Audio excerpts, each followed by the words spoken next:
Students మనం ఇప్పుడు వచ్చేసి జిఎల్ఈ యూనివర్సిటీ నోయిడా క్యాంపస్ యొక్క ట్రైనింగ్ అండ్ ప్లేస్మెంట్ ఆఫీస్ లో మనం ఉన్నాం అనమాట. ముఖ్యంగా దీని గురించి మనం మాట్లాడుకున్నట్లయితే ఇక్కడ ట్రైనింగ్ అండ్ ప్లేస్మెంట్స్ మొత్తం కూడా చూసేది కాలేజ్ సిఇఓ నీరజ్ అగర్వాల్ అనమాట. తన మేనేజ్మెంట్ మెంబరు, తనే స్వయంగా ప్లేస్మెంట్స్ చూస్తారనమాట. ఒక మేనేజ్మెంట్ మెంబరు ప్లేస్మెంట్స్ ని తీసుకోవడం అంటే అంత ఈజీ కాదు, ఎందుకంటే మంచి ప్లేస్మెంట్స్ రావాలని చెప్పి స్టూడెంట్స్ కి వారే దీన్ని పర్సనల్ గా హ్యాండిల్ చేస్తూ ఉంటారు అనమాట.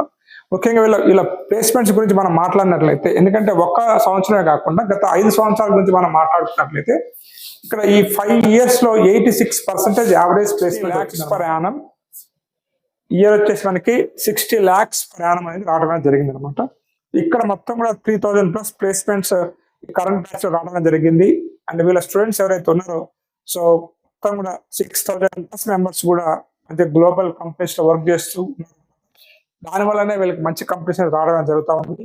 అల్యూమిని కూడా అల్యూమిని వచ్చేసి మనకి ఫార్చ్యూన్ కంపెనీస్ లో కూడా వర్క్ చేస్తున్నారు.